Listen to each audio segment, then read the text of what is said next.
India versus UK. क्या India अब Britain से आगे निकल चुका है? कभी जिस ब्रिटिश एम्पायर में सूरज नहीं डूबता था, आज उसी एम्पायर की ग्लोबल चमक फीकी पड़ रही है। और वहीं दूसरी ओर एक ऐसा देश है जिसने कभी ब्रिटिश हुकूमत की जंजीरों में सदियों तक जकड़े रहने के बावजूद अब अपनी ग्लोबल ताकत से दुनिया को चौंका दिया है। हां, हम बात कर रहे हैं इंडिया की। लेकिन सवाल यह है, क्या इंडिया सच में ब्रिटेन से आगे निकल चुका है? और अगर हां, तो कैसे? चलिए शुरू करते हैं इस शक्तिशाली कंपैरिजन से, जिसमें हम जानेंगे कि आज की दुनिया में इंडिया और यूके कहां खड़े हैं और किसका भविष्य ज्यादा रोशन है। इतिहास की उल्टी धारा, कॉलोनाइजर वर्सेस कॉलोनाइज्ड। 19वीं और 20वीं सदी में ब्रिटेन एक ग्लोबल सुपर पावर था। ईस्ट इंडिया कंपनी और फिर ब्रिटिश क्राउन ने इंडिया को एक कॉलोनी की तरह एक्सप्लॉइट किया। नेचुरल रिसोर्सेज से लेकर किसानों की मेहनत, आर्टिजन्स की क्राफ्ट्समैनशिप और राजाओं की वेल्थ, सब कुछ ब्रिटेन ले गया। लेकिन वहीं 1947 के बाद आजादी के साथ इंडिया ने एक नया सफर शुरू किया। आज ब्रिटेन एक पोस्ट इंपीरियल नेशन है, जबकि इंडिया इमर्जिंग सुपर पावर की कैटेगरी में आ चुका है। GDP comparison. कौन है आज की इकोनॉमिक पावर? 2022 में एक बड़ा इतिहास रचा गया। इंडिया ने ऑफिशियली ब्रिटेन को पीछे छोड़ते हुए दुनिया की 5वीं सबसे बड़ी अर्थव्यवस्था का ताज पहन लिया। Year India GDP nominal, UK GDP nominal 2010 1.7 trillion, 2.4 trillion 2023, $3.70 trillion, $3.16 trillion. IMF और वर्ल्ड बैंक जैसे संस्थान मानते हैं कि आने वाले वर्षों में इंडिया और भी तेजी से ऊपर बढ़ेगा, जबकि यूके की इकोनॉमी स्टैग्नेंट हो रही है। ब्रेक्सिट के बाद से यूके का ग्लोबल ट्रेड श्रिंक हुआ है, जबकि Bharat FTA, free trade agreements और इंटरनेशनल डील्स के जरिए लगातार ग्लोबल प्रेजेंस बना रहा है। Demographics. Young vs aging nation India की एक सबसे बड़ी ताकत है उसका यूथ पावर। इंडिया की मीडियन एज है सिर्फ 28.4 वर्ष, यूके की मीडियन एज है 40.5 वर्ष। इसका मतलब है कि इंडिया के पास नेक्स्ट 30 से 40 सालों तक एक प्रोडक्टिव, एनर्जेटिक और इनोवेशन रेडी पॉपुलेशन रहेगी। वहीं ब्रिटेन को एजिंग पॉपुलेशन और श्रिंकिंग वर्कफोर्स की चैलेंज का सामना करना पड़ेगा। इंडिया हर साल लाखों इंजीनियर्स, डॉक्टर्स, डिजाइनर्स, स्टार्टअप्स और क्रिएटर्स तैयार कर रहा है। वहीं यूके में स्किल्ड लेबर की कमी बढ़ रही है। टेक्नोलॉजी और इनोवेशन। कौन है फ्यूचर का लीडर? इंडिया आज एक ग्लोबल आईटी हब बन चुका है। टीसीएस, इन्फोसिस, विप्रो जैसे टेक गिगेंट्स, यूपीआई और डिजिटल इंडिया जैसी इंटीग्रेट्स, आईएसआरओ की मून मिशंस और स्पेस टेक्नोलॉजी। वहीं यूके अभी तक अपने पुराने फाइनेंशियल और इंडस्ट्रियल सेक्टर्स पर ज्यादा निर्भर है। यूके में फिनटेक और एआई में कुछ एडवांसमेंट है, लेकिन भारत की स्पीड, स्केल और पॉपुलेशन ड्रिवन इनोवेशन अनमैच्ड है। आज दुनिया की कई बड़ी एमएनसी अपने R&D सेंटर्स इंडिया में खोल रही हैं और सिलिकॉन वैली में इंडियन ओरिजिन सीईओज का डंका बज रहा है। जियोपॉलिटिक्स और ग्लोबल इमेज, सॉफ्ट पावर किसके पास ज्यादा? ब्रिटेन आज भी यूनाइटेड नेशंस सिक्योरिटी काउंसिल का परमानेंट मेंबर है, नेटो और G7 का हिस्सा है, लेकिन इसकी डिप्लोमैटिक पावर अब पहले जैसी नहीं रही। ब्रेक्सिट के बाद यूके का यूरोपियन इन्फ्लुएंस कमजोर पड़ा है। वहीं इंडिया ने G20 प्रेसिडेंसी संभाली, ब्रिक्स और एससीओ जैसी नॉन वेस्टर्न अलायंसेस को लीड किया, QUAD और इंडो पैसिफिक स्ट्रेटजी में की रोल निभाया। इंडिया की न्यूट्रल फॉरेन पॉलिसी और स्ट्रेटेजिक ऑटोनॉमी उसे यूएस, रूस, चीन जैसे सबके साथ बैलेंस बनाने में सक्षम बनाती है। सॉफ्ट पावर की बात करें तो yoga, Bollywood, Ayurveda, spiritual tourism, Indian diaspora, इन सब ने इंडिया को एक ग्लोबल कल्चरल लीडर बना दिया है। Defence and military. Ground power versus soft strategy. UK के पास नेटो का बैकअप, न्यूक्लियर वेपन्स और हाईटेक मिलिट्री है। रॉयल नेवी और MI6 जैसी इंटेलिजेंस एजेंसीज उसकी कोर स्ट्रेंथ हैं। लेकिन इंडिया भी अब पीछे नहीं है। 1,04,00,000 सक्रिय सैनिक, नाभिकीय त्रिदोष Rafale jet, S-400 missile made in India tanks, missiles and drones. India अब सिर्फ इंपोर्टर नहीं, एक्सपोर्टर बन चुका है। HAL, DRDO और ब्राह्मोस जैसे डिफेंस एक्सपोर्ट पार्टनरशिप्स इंडिया की ताकत को दिखाते हैं। Cultural identity, legacy versus renaissance. UK आज भी अपनी रॉयल फैमिली, शेक्सपियरियन लिटरेचर और ऑक्सब्रिज कल्चर पर गर्व करता है। पर ये सब अब दुनिया को इंस्पायर नहीं करते, सिर्फ फैसिनेट करते हैं।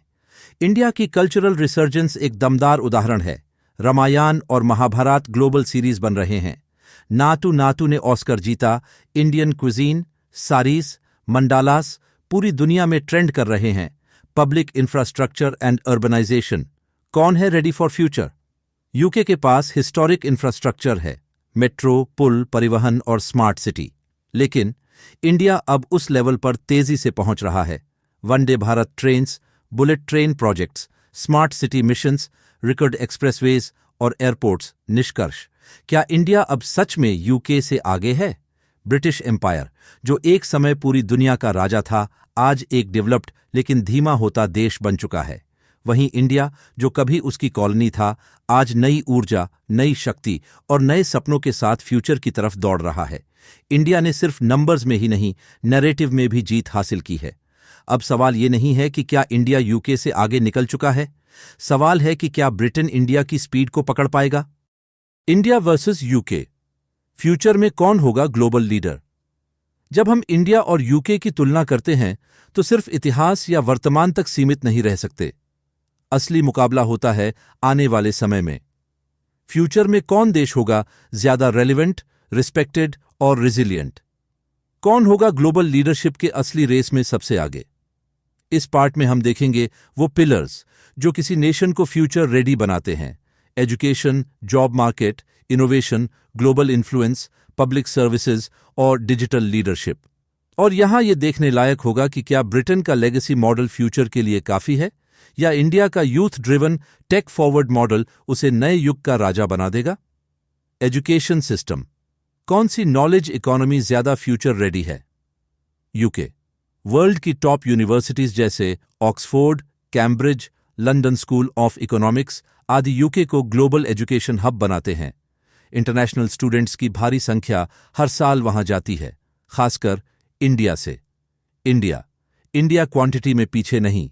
लाखों college, engineering institutes, IIMs, IITs, NITs, NEP 2020 जैसे रिफॉर्म्स के जरिए अब क्वालिटी को सुधारने की कोशिश। डिजिटल एजुकेशन में इंडिया काफी आगे। बायजूस, अनअकैडमी, वेदांतु जैसे एडटेक प्लेटफॉर्म्स ने ग्लोबल एक्सपेंशन भी किया है। लेकिन फ्यूचर की बात करें तो इंडिया का यूथ पॉपुलेशन लर्निंग के लिए हंग्री है। मल्टीलिंगुअल, अफोर्डेबल और टेक इंटीग्रेटेड एजुकेशन इंडिया को ज्यादा स्केलेबल बनाता है। यूके क्वालिटी में आज भी टॉप है, लेकिन इंडिया क्वांटिटी प्लस स्पीड में अनबीटेबल है। Job market and work culture, कौन देश देगा ज्यादा अपॉर्चुनिटीज?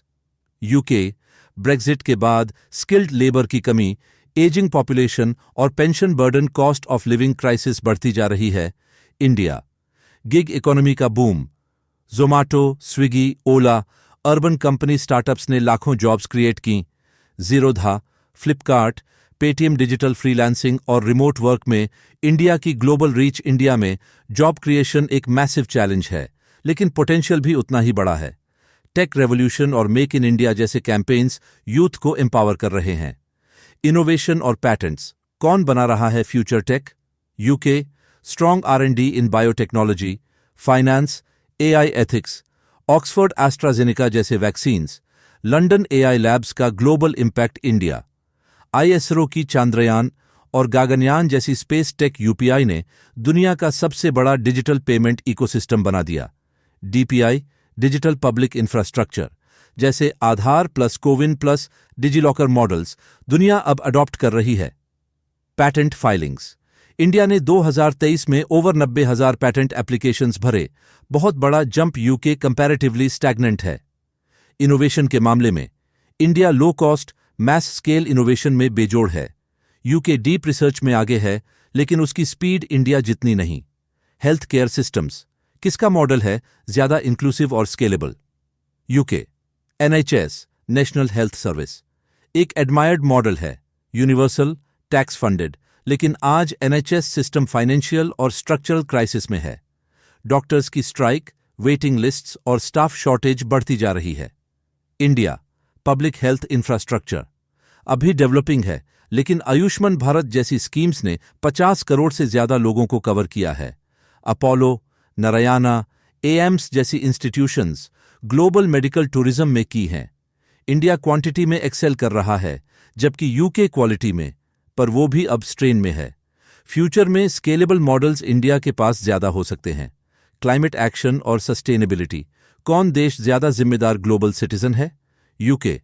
नेट जीरो टारगेट्स द्वारा 2085 नवीन ऊर्जा, विंड और सोलर में हेवी इन्वेस्टमेंट्स, लेकिन overall carbon footprint developed nation होने के कारण बड़ा है। इंडिया। पेरिस एग्रीमेंट के टारगेट्स को सरपास किया है।